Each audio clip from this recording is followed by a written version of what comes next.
Welcome to Pioneer Mindset, a place where we challenge our mindset and address the discomfort in both business and life by finding clarity resulting in bold conviction.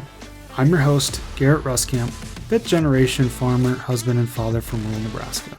Whether you're navigating frustration from past decisions or worry about the uncertainty you face today in your business, we're going to learn from our struggles and take on new challenges with a resilient mindset. Join me as I share my journey of struggles I faced in agriculture as a farmer and family man. I'm ready to dive into honest conversations to tackle the mindsets surrounding key issues that rural ag business owners face that will ultimately help you gain control, leading to a profitable and sustainable business. Let's adapt to Pioneer Mindset and get to it.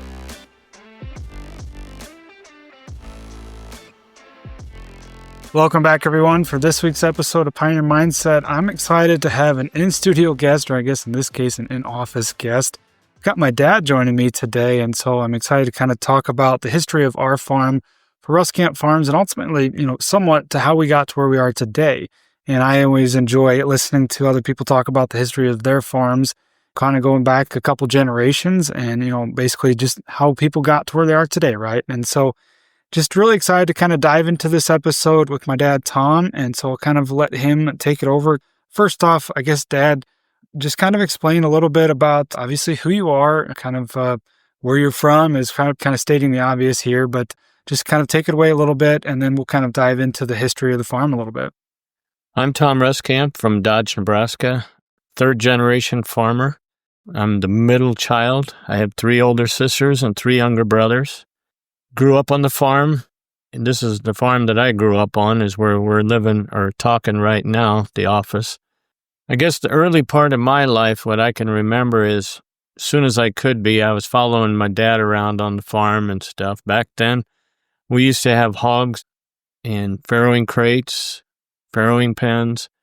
Used to follow him around and clean out the pens and the crates, and he used to have to lift me over the gates and stuff. I was too little to do that, and so just kind of grew up from there and just really enjoyed being around animals, livestock, crops, and different things like that. So Yeah, so, a little bit of context. Where I live right now is what we call the home place, which is where my dad grew up, where Tom grew up, and then where my grandpa even grew up as well. And so the original Ruskamp homestead was actually just across the road from where I live. And so there's a lot of history even in the house that we're recording this in, and the place that we live on. And so a lot of history when it comes to the Ruskamp family. And so kind of going back to what you were just talking about there, kind of following Grandpa around, what was that like? I guess what time frame are we talking here as far as what years? And are we talking like the 60s, 70s? What kind of time frame are we talking there? Well, I was born in 1961, so I'm guessing it's probably about 1965-ish or so. Hard to tell, don't remember age-wise, but always enjoyed being outside and doing different things with my dad. And as my brothers came along and stuff, we did things together. And as a family farm, you always share in the different chores that go on. And as my sisters came along, they were helping with the milking. We had milk cows back then, and they helped with that, and we had chickens, and then we also had hogs and had crops, corn and beans, alfalfa, oats. And so we all shared in different jobs on the farm, whether it be milking cows or doing chicken chores or helping sort hogs or whatever it was, but walking beans in the summertime and different things like that, so. Yeah, so we're talking, 50, 60 years ago, quite a while ago. What was the kind of the dynamics of the farm at that time? Was that, Grandpa and Grandma were just kind of operating by themselves? Grandpa had 3 other siblings as well, 2 sisters and a brother. So what did that look like for the dynamics of the farm, who he was working with? You just mentioned some of the different crops that they were raising. Talk about that a little bit. Yeah, we have an aunt that was just north of us right here. So when we had the siblings, my grandpa, Lawrence Ruskamp, he had 2 girls and 2 boys. So the boys helped with the farming operation, and my aunt married another farmer as well. So like when it came to doing chores and stuff like chopping hay and stuff like that, it was my Uncle Irvin and my Uncle Hermie Franzlivers and my dad, and they all had different jobs to do. My dad would run the sweep. My uncle was running the chopper, and then my other uncle, Irvin, was in the stacking the hay and stuff like that. So the boys would help out hauling hay, different things like that, and helping in the pile. And we all grew up alongside of them, learning how the different chores or different operations that it took, And then we'd go from one place to the other in chopping and doing that. And then there came the time of year where you were cutting oats and baling hay, and that was the same. You'd go from one place to the other, help each other bale and combine and stuff like that too as well. So, and we put up a lot of hay. There was a lot of manpower and stuff. My uncle had 3-4 boys, Hermie did, and so Irvin had another 3 boys. So, yeah, there was a lot of manpower there, and a lot of kid power at the time, and that's what we used back then, was the kids to help out with the chores, and that's kind of what we did. So, back then, talk about, we're getting in the summer time frame as we were recording this and putting up hay and stuff like that. So was that just all small squares, or what was that? How were you cutting that, putting that all up, or what was that process like? Usually we had a chopper and then 2 hay wagons. And we would usually chop the hay, bring it right to the place, put it in a pile, and then use a hay sweep to push it up into the hay pile. And then somebody would be there. And usually the hay pile was right next to the yard where you fed it. So basically you didn't get a hay grinder in back then. You just had it chopped up and right by where you were going to use it. So then you pitched it off by hand. I know someone said back then they didn't have weight rooms in football and stuff because the farm was your weight room. You lifted buckets, you pitched bales, you just did a lot of manual labor, and hauling buckets of corn, feed, and different things like that. So yeah, so back then, was any of that, the alfalfa, any of that hay, was it raised to sell, or was it just strictly for the livestock to feed?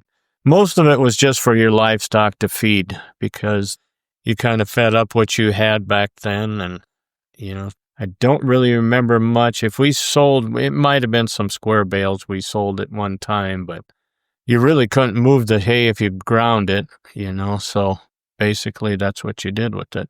Yeah, so then, what about the other crops? You said you had oats, and I assume that was for grinding, for feeding. Corn, soybeans, was there a lot of soybeans back then? Or were those just raised to feed and to sell some, or what was that dynamic like?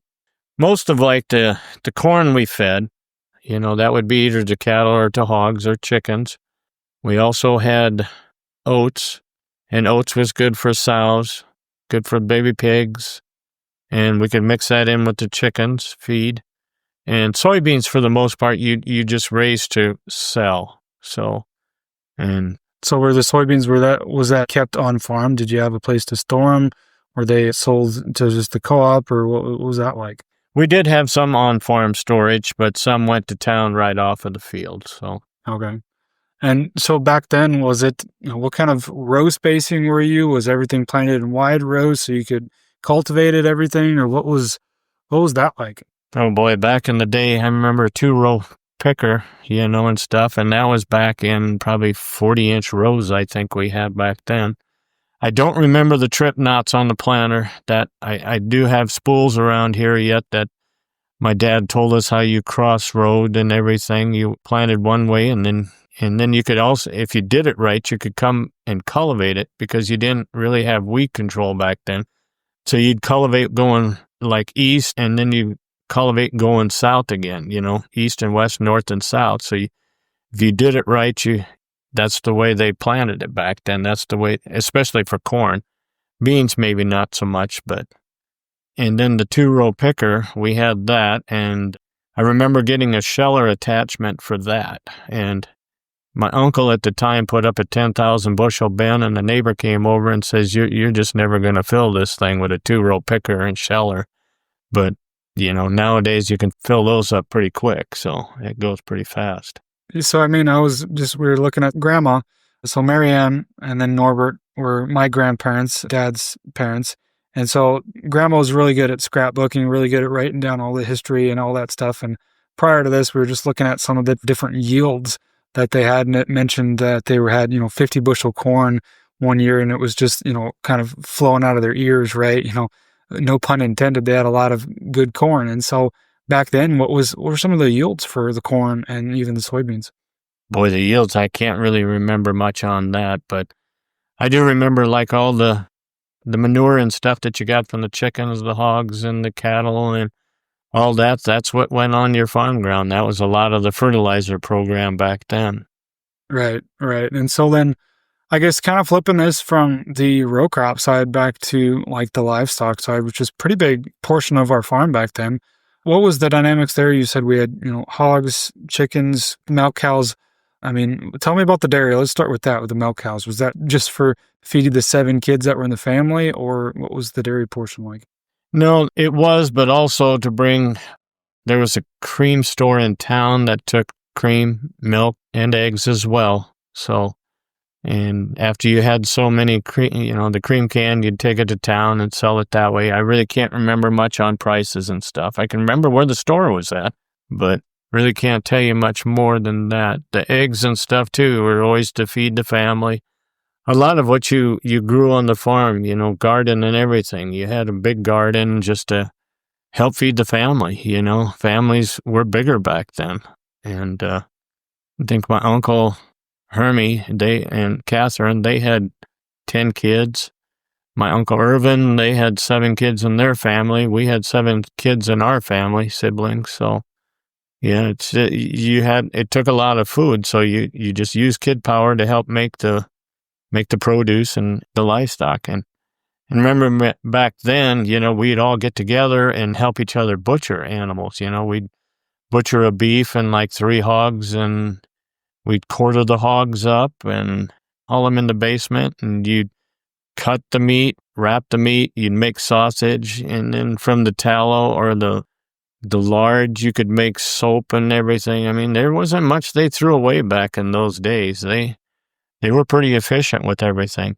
Well, there was, you say, the only thing that threw away is the oink and the squeal, or what? Yeah, pretty much. It was. And that's something that still kind of holds true. We did butchering for a long time. Eventually moved off farm, and we just did it with the meat, and we kind of still did our own recipes. But, going back to the dairy, just because for whatever reason, that's probably the first thing that maybe went. And how long did you guys actually milk, or how long do you remember milking? Oh boy, I can't remember actually how long we milked and everything, but we had just a little separator room off the dairy off the parlor and everything. And it was all done with, you had to lift the buckets into the separator, and there was no pipelines or anything like that. So, how many cows did you have back then, milk cows? I want to say about 20, maybe. Okay. And so then, do you remember how long those lasted before they went down the road? It just depended. Some were longer than others, and. But how long? When was it that they actually quit milking? Oh boy, that I couldn't remember. I couldn't tell you. So then, another big portion of the operation was the sows, the hogs, right? Mm-hmm. And so, I mean, what was that like? Farrow to finish. How many sows were they running at that time? Oh, when we were together, I'm guessing we had about 100 hogs at one time. Well, probably 50 when we started with the crates and everything, and then a couple groups of that. We did spring and fall. And then that's where you brought the straw in, and you had to bed the pens down. You lead the sows out of the crate and feed them outside. And while they were eating, you'd go in the barn and clean the crates out and put new bedding in. And then when they'd come back in the barn, you'd lock them back up. You did that twice a day. You did it morning and evening. And they'd go out and get feed, and they'd get water, and then they'd come back in. They pretty well knew which crate they went into. So when you opened it, you did have them numbered and everything, so you could just tell which crates and pens they went into. So that you basically farrowed the spring and fall then? Mm-hmm, back then. So I assume you're talking about, like, obviously people can't see, but this barn out north here, the brick building? Behind us is a building that we converted from a chicken barn into a hog barn and stuff. I think there was 9 crates or 8 crates on the north side, and then there was another 3 on the south side, but we could add 3. So we had probably 6 crates on the south side. Yeah, so then you said about 50 sows at the time. Mm. So basically kind of rotate those through as you could. And then we had another barn that we could use too. So Okay. And then as far as finishing the hogs, was that just kind of outside lots or what? it was, yeah, back then. And then my uncle had a place down by him, my Uncle Urban, and we'd take the hogs down there and we'd put them outside. And he had what he called the West Place. And it was basically some barns that we could put hogs in and they could run on dirt and dig around in the dirt. And then as they got bigger, closer to like selling them, we would run them down this path, Basically, we just opened up the gate and we'd have enough kids to try to hold them up on this path and run them to the other place. And that's where they had self-feeders and everything. They could finish and sort them there and everything. So it takes a whole new meeting to a wild hog round. Yeah. So back then, where were you selling those hogs to?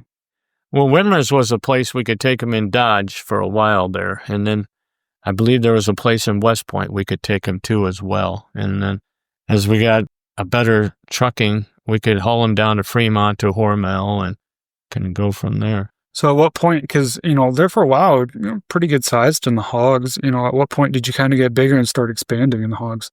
As the kids got older and there was more interest, my dad and Uncle Irvin were in a partnership together, and as the boys got older, it seemed like the families just needed to do, a little bit more to support each family. So we ended up putting up raised deck hog crates and stuff and farrowing in there and put up a finishing barn in a nursery as well. So we could, support our family a little better, more, and go from there.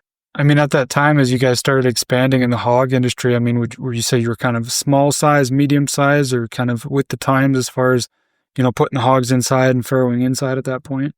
You almost had to, because there for a while, and then we went from farrowing twice a year to farrowing 3 times a year. So kind of pushing the hogs a little bit more. Genetics were getting a little better. And I mean, I remember having hogs outside and we used to put up straw in these loaves, and the hogs would go in there in the wintertime and just burrow underneath there. And they were so thick-hided and everything. They had a lot of fat on them, but they could stay warm in there and they wanted to. And hogs were made tougher back then because you didn't have to keep them inside. They just carried more back fat. And as the packer wanted them leaner and stuff, then you kind of had to go with the flow and get them inside. So kind of take care of them just a little bit different than what you did then. So then just out of curiosity, I mean, that whole time probably keeping your own sows back to kind of build the herd up, were you buying boars elsewhere to get the kind of genetics from other herds, or what did that look like?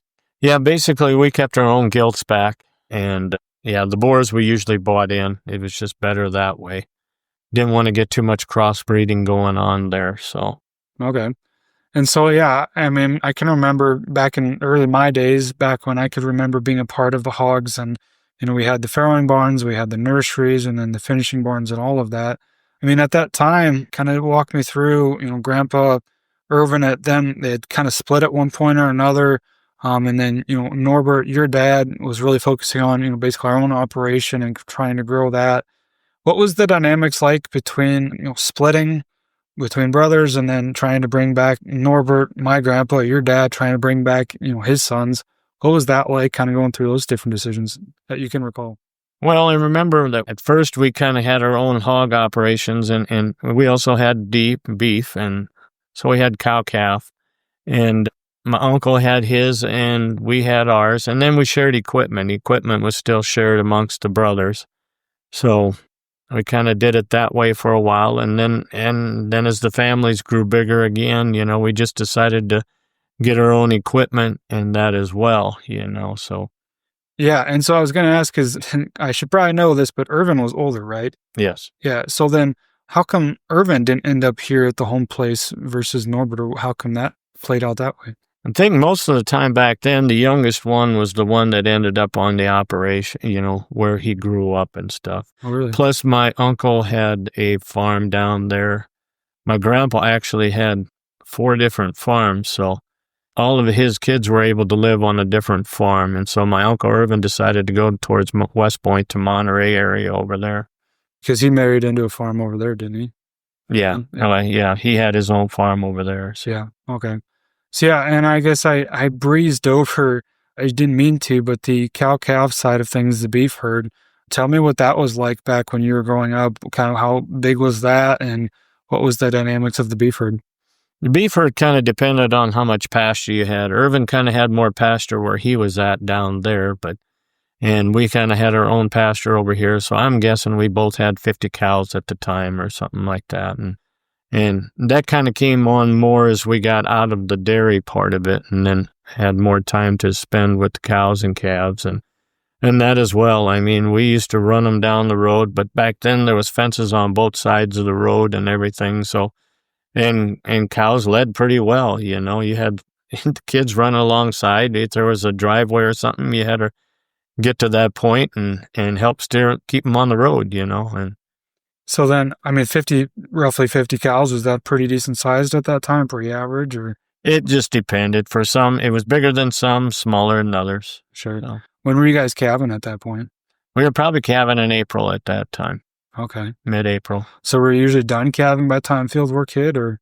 Usually you were still calving yet if you had some stragglers or something like that. So. Okay. So then back to the fieldwork side of things, and roughly when you were growing up, the row crops, do you remember kind of how many acres that they were covering at that point? Oh boy, I can't remember exactly how many acres. We probably had 300 to 400 each or something like that. Okay. Because then, Grandma and Grandpa at some point kind of started buying maybe some farms locally and stuff and trying to expand. That was probably more when you were coming up and trying to come back to the farm. So like I said, take me back to that, because I was just talking about that, you being the oldest of your brothers, you had 3 older sisters, 3 younger brothers. What was kind of your interest in the farm? Why did you want to come back? And, what was Grandpa's ultimate idea of getting you back to the farm? Oh boy. I remember just wanting to farm my life, I mean, since I've been little, this is kind of what was in my blood. And in the springtime around here, when the weather starts warming up and the soil starts warming up, there's something that the smell out there that just kind of gets in your blood, and you get excited about starting to work in the dirt and then working with the livestock and everything and trying to balance all that and trying to keep crops and everything and then still working with the livestock. And it was still a good way to make a living and stuff. It was a good way to learn work ethic is what it did, Like I said, back then they didn't have weight rooms. You did it on the farm, and in working with family and stuff, you learn to get along. You not always agreeing with everything, but you learn that there's more than one way to get things done. So was Grandpa pretty receptive to having you back on farm? Was it an option? Was it you're coming back regardless because there's a lot of work to do, or? There was, and stuff, and then part of it was just me too, wanting to work alongside of him and help out and do what I could, and I enjoyed doing it. And yeah, I remember sports and stuff. There was really no options as far as track or anything like that, because basketball season was the only off season, and that's what I went out for, was basketball. Track was in planting season, football was in, harvesting, so that really wasn't an option, but that was okay, if he needed help on the farm, I was there for him. So then, yeah, being the older of, you got 3 younger brothers, what was it like kind of being the oldest of 4 brothers and kind of working with them? And then as they started helping on the farm, and then you decided to come back, and then ultimately, your younger brother, Randy, came back to the operation. What was that like? Yeah, we just all kind of went through different phases, who wanted to farm and who didn't. And pretty much my brother and I decided it was going to be just us 2 and stuff. The other younger 2 went on and had different jobs and stuff they got, and had different off-farm jobs. And so that's kind of what we did. My brother and I farmed together for probably 30 plus years. Yeah. And with Randy coming back, like I said, was he pretty confident there was enough work or enough income for both brothers to come back and kind of take over? Was there anything that changed at that time, or? Oh boy, as far as change, we just kind of did what we could. You might have expanded the cows a little bit, expanded the hogs a little bit, just kind of more income and the land if you could, different opportunities came up. So, and I know it's probably hard to recall, but when it came to those different expansion times, trying to expand the hogs, maybe a little bit easier than expanding land, but I think all of that happened, land, hogs, and cattle at some point or another. How were those decisions ultimately made? Or just, opportunities came up and tried to go after them, or what? it was kind of a little bit of both because, if the opportunity came up, you went after it, but, or pursued it or you talked about it first. A lot of times you had to have your meetings and see who, what was going to be a fit. Would this work? Wouldn't it work? Or what do you think? And Sure. everybody kind of decided and kind of went with that. So then you coming back to the farm, I'm just trying to think back to when I came back. Did you have a lot of gun-ho ideas that you wanted to try and implement, or was Grandpa pretty receptive about those, or anything that you tried that worked or didn't work, or what? Well, there's a lot of both. We tried a lot of different things. No-till was kind of big way back then, and so there was a couple of people shook their heads, and but now you kind of look at it and it's what everybody does, and did we fall short on some things? Yeah, we did. Trial and error, and I'm not perfect by any means, but you just keep trying. If you fall, you get back up again. Right. And like I said before, Grandma, really good about scrapbooking. So I remember looking back at one point in time, and there was a picture of a field day that you guys actually had for no-till. And probably, I guess, were you guys one of the few in the area that tried it? Were kind of early adopters to some extent of the no-till? Yeah, we were one of the first ones to kind of try it. There was others, but I remember the field day that you're talking about because it was a dry year, and the corn only got about shoulder high maybe and stuff. And we tried to no-till corn into alfalfa is what we did. And we sprayed the alfalfa in the spring, and then we planted it. And I think the corn ended up yielding about 70 that year. Well, my Uncle Irvin had a field just down the road about a mile, and he had plowed his. And I remember that stuff just grew up just perfect, but in the end, when it came to yield, they couldn't find any ears out there. I mean, they had to appraise it in 1.5 bushels an acre. It was just kind of funny how it looked so much better and everything, but it just didn't yield. It was just the way it happened. So that year you sprayed the alfalfa, did it die right away? I can't remember. Yeah, I think it did, but I know we're having trouble this year with ours. We're laughing right now because we got an alfalfa field that doesn't want to die. Here we are 30 some years later and still having some of the same issues. And so, I guess back then, what was probably expanded a few acres. What was the equipment dynamics like to kind of going back then to the combine situation, all that stuff? Yeah, like I say, we kind of had the combine together first when the partnership was, and then as the farm grew and everything, then we ended up just getting our own combines, and our families grew. We just kind of went on our own, and then it was sometime down the road that, we ended up coming back together to work together because I always said my uncle had the horsepower, but they didn't have the manpower, and we had more help on our end as far as the manpower. So kind of got back together and started working together again, and it's just the way it worked out, I guess, just. Yeah, in that same note, kind of a little side comment there, it's funny how things kind of come and go in cycles because Norbert and Irvin, they were brothers. My grandpa was Norbert, so they worked together for years and then kind of parted their own ways, but we still kind of stayed close. Everybody's still in the same area and still helped each other. So then, Irvin's son, Ron, and so my dad would have been first cousins. And so then they worked together on some things there for a while. And it was literally up until this last year that we still do some things, but, they actually all planted our corn there for a long time. They had, like you mentioned before, he had the horsepower, he had the bigger equipment that could cover more acres, but he didn't have the help. They didn't have the manpower versus we had, probably more help. And so there for a while, Ron, he had planted our corn for us, and we combined there together for a while and still actually own a sprayer together. And Ron has actually since passed away, and we worked with his son Dylan now. I mean, so Dylan and I basically second cousins. And so up until this last year, he still planted our corn. This was kind of the first year we kind of separated again, right? And so things just kind of go in cycles. And so just kind of a little side comment there as we were talking about that. But yeah, just to kind of go back to, the operation, what else can you kind of remember as you're growing up there and kind of taken on more roles, taken on as we get into like the 90s. And what was the 90s like as far as farming and the hogs go? A lot of different times going on there, if you can recall. Boy, the 90s, I mean, yeah, there was a lot of disease challenges with the hogs for some reason. I don't know why, but it was just the way it was. And we ended up just kind of getting out because of that. It was just a challenge.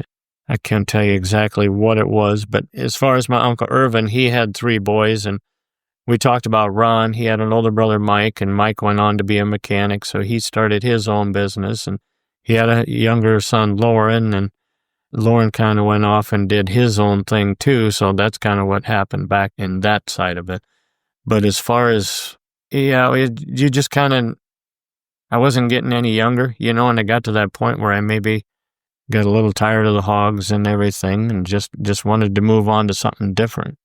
Yeah, I was just talking about the 90s. I feel like I recall, obviously that's the decade I was born, and I just remember kind of thinking back to those days that there were a lot of good times back in the 90s as well, kind of bringing up with the row crops, but then the hogs. At what point did they really become a struggle? And that was when we considered maybe downsizing, because we farrowed up all the way, farrow to finish, all the way up until what, early 2000s, sometime in there? Mm-hmm.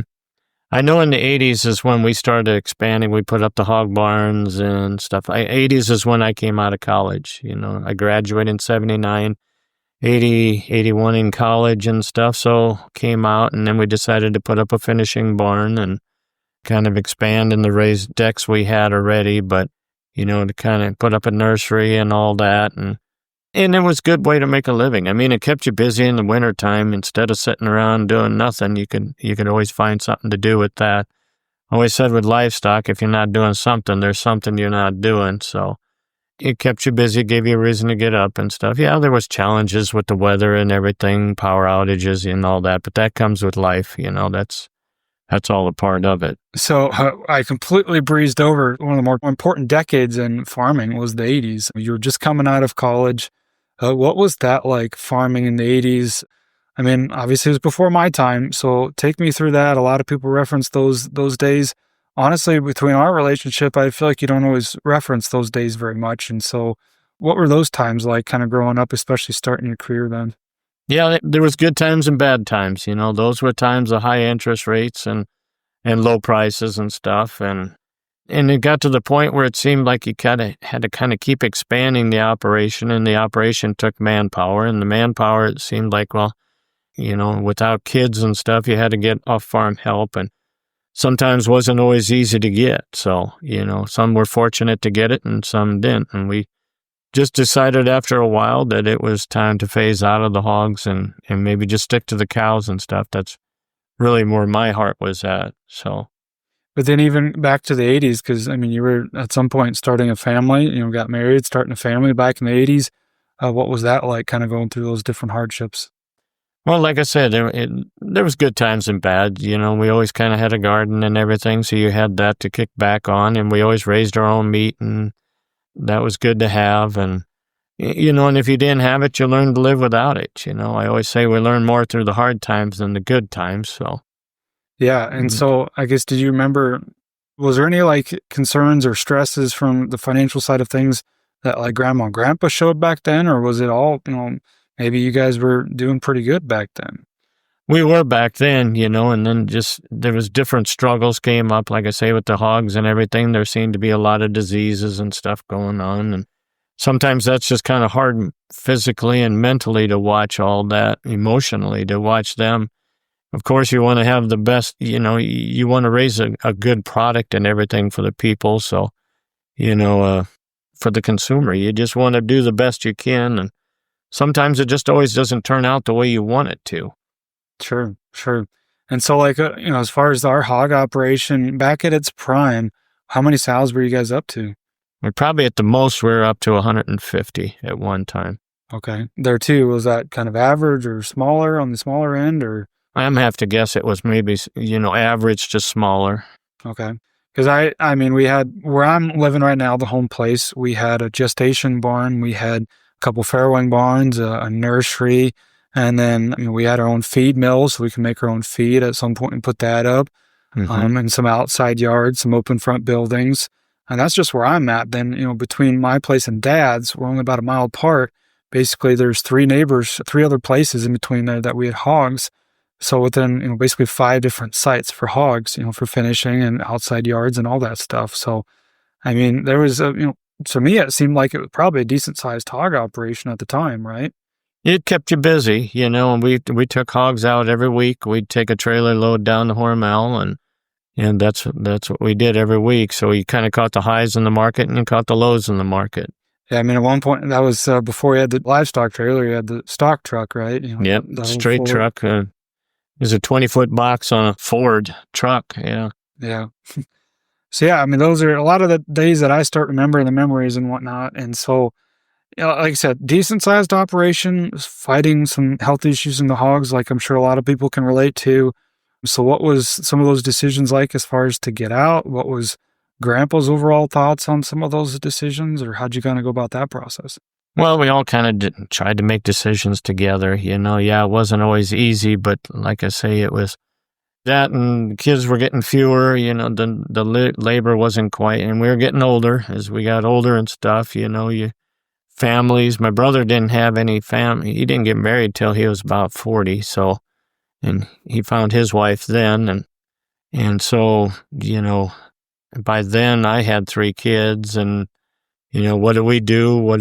2 girls and a boy, so, and Garrett obviously wanted to farm, so, how do you bring him in, and how do you work through different things? You kind of work through those situations as they come along. Every family's different. Would you say, I mean, just out of curious, and there's no right or wrong answer, but did you say any of those decisions back then, were they based off of finances at all, or is it based off of just what you feel like has worked in the past and what you hope will basically make a go moving forward? You're kind of looking at the future of the farming and everything, which direction that was going. So you kind of made decisions off of that. It seemed like in the hogs, you almost had to keep getting bigger, and it seemed like if you had 150, you had to get to 500, you had 500 sows, you had to get to 5,000, and that wasn't quite where I wanted to go with it. So I know in livestock and stuff, the manure part of it is huge, but with the family operation, the people we had and everything, and trying to find labor, you could find some, but it just wasn't consistent enough to do it justice. I'd say, and this is me just kind of speaking, I feel like one of the hardest part was probably about getting out of the hogs is the fact that the buildings were built so good. We still got buildings that are standing. They're not in perfect shape, but structurally they're sound. Back then they always built things a lot better than what they do today. And so that was probably hard just to see them sitting empty, or, we got out of the fair wing, but then, moved to custom feeding for a while. So did that for many years. So at least they were still getting used. But, how is it to kind of make those different decisions, or kind of go about seeing stuff sit empty, and where do you go from here, and what direction does this lead us? Yeah, that'll be the next thing. I know when we put up hog barns, we didn't go short. There was Ruskamp construction around us, and those guys made it to last. Those barns are still standing and they're rock solid. So what can we do with the buildings? We're trying to explore different options on what a guy could possibly do with them. So yeah, they're sitting empty. Yeah, we tried the custom feeding, and it just seemed like we weren't getting ahead on that at all. So yeah. So then we talked about the hogs a lot because I feel like there's pretty prominent history as to our farm. But let's go back to the cows. And at some point did that get a little bit bigger, kind of start expanding? You said that's kind of where your heart was. Tell me what that was like kind of growing up and what direction you were trying to take the cow herd. We were able to find, with the cows and stuff, we were able to find different pastures around and stuff, so we could kind of expand in that operation at that end of it. And then at some point we decided to do spring and fall, so we did that. And then when Garrett came along and stuff, we kind of thought maybe we'd put up one of these hoop buildings. And so we looked into that, and we did, and we put up what was it, 40 by 300? 48 by 368 or something. Yeah, so we could put 150 cows in there, and we could calve twice a year, and then we got the idea maybe we could calve 3 times a year, and so yeah, we were up to 450 cows at one time, and had different cows, and it seemed like you were breeding and feeding and weaning and everything about it all. you kept really busy with that. But so the labor force got less, and and the help around here wasn't as easy to find. So it probably was, but we just kind of got tired of that. And then, well, what probably was the big thing was there was a windstorm came up, and it tweaked every arch in the building we had. We didn't go with a wood structure because we thought, well, steel might be better. So we tried that, and we put up the barn for $360,000. And 6 years later, when that windstorm came through, it would have cost $320,000 to replace just the roof and the end walls. And the insurance on it was $7,000 a year and stuff. So, I mean, these things all started adding up. You'd think if you put them inside like that, your death loss would be lower, but we ended up with more troubles then. So we ended up kind of going away from that part of it. Prior to going through all that, when we started initially, because at one point in time we were around about 80 head of cows, and then just kind of, we picked up those other pastures and kind of expanded in that regard. What was that like as we took on more cows? The workload for you, I mean, you and Randy at the time, and then I was kind of starting to come up in the operation. What was that like as we kind of started to get a little bit bigger and expand there? Well, like I say, it all worked out all right. And then Randy eventually got married, and he moved to Schuyler and stuff. So, but, he came up and helped out and everything. And like I say, we went to 120 cows, and we thought, well, if Garrett's coming in, now we got to support 3 families, my brother, myself, and my mom, I think my dad was still around yet for a little bit of that. So yeah, we ended up trying, how can we support 3 families? And cows just seemed to be a good fit. We had neighbors that were pretty good about letting us run on their stocks and stuff like that. So we had relatively cheap feed, So that's kind of what we went with. Yeah. So then even kind of taking it back to, okay, we built the hoop building, went through that process. And I'm just talking even just the workload right now at our prime, when we went from 150 to 300 to 350 to 450 at one point in time, working long hours, working alongside of each other. What was your overall thoughts going through that and kind of the workload that we had? Well, some of that was weather related too. We were trying to calve, and we calve in January and February, and then we calve in May and June, and then we do again in September and October, so, and that January, February one, I think there was a bomb cyclone in there. Those are words that'll put a chill up you if you ever been in that business and that, because there was nights we didn't sleep. There was somebody up all the time working with them, and you wanted to save everyone you could, but at the same time, you had to look out for your own health at the same time. So, and it took a lot out of us, I guess. Yeah, I mean, that's probably a whole nother episode as we get into those different challenges that I've shared on the podcast before, with the hoop building, with the different challenges that we faced either financially, through the relationships, and ultimately where we got today. So we maybe kind of save that for even a different episode or another day. But, as we think back, like I said, I just enjoyed the history of the farm and history to where we got to where we are today. And so as you think back, as you kind of grew up working alongside of your dad and your brother through that time frame, what was some other things that you feel like you learned or you really enjoyed? And maybe what were some challenges that you kind of came up as you worked with family, and what was that kind of like? Yeah, your family and stuff, yeah, you always you knew you had to get along. So yeah, you didn't always get your way, but you kind of accepted it. It was okay. The sun came up the next day. And really what I guess if I take away from the past is, we worked hard 6 days a week, and that 7th day was to rest, and to take breaks, set back, and spend time with family, and then hit the ground running again on Monday and stuff. You just tried not to waver from that, because that was the Lord's day, and we still try to keep it that way. And right or wrong, I don't know, but that's kind of where we're at. Like I say, family isn't always perfect, but you learn to get along. Yeah, kind of another comment there that it's just kind of always been a staple in our operation that we try not to work Sundays. It's not perfect. It's happened in the past, but we usually, anytime we work on a Sunday, it usually comes with a story. Usually comes with the work on Sunday, fix on Monday sort of situation.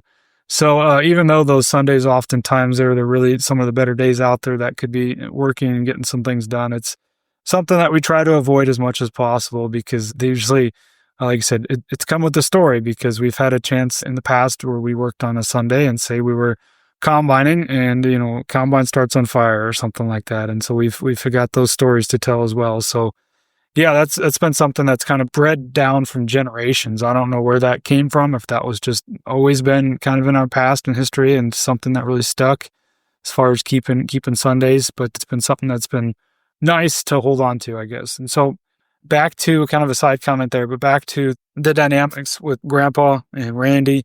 Any challenges there that you can kind of think of that you were able to work through? Oh gosh, yeah. There's all kinds. I really can't think of anything right now, but yeah.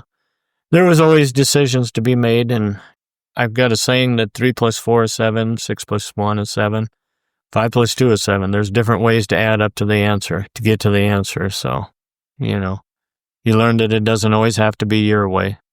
Yeah. And my dad came with a lot of knowledge and everything too, Yeah, sometimes you didn't always want to go with the old school, but sometimes that was the best way. Yeah. Yeah. So, I mean, I guess as we kind of get to wrapping this up a little bit, I do appreciate you sharing all of this. And honestly, some of this is stuff that I'm learning too. And so that's why I enjoy it. But any kind of closing comments, anything that you've learned, anything that as you go forward, maybe somebody that's listening to this that would really like to hear? Boy, we balance faith in our farming operation, and stuff.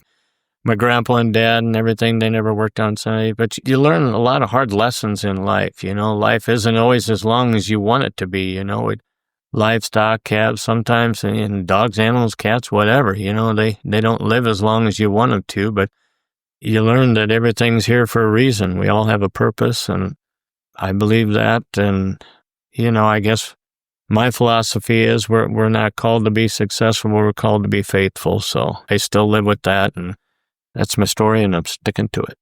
Fair enough.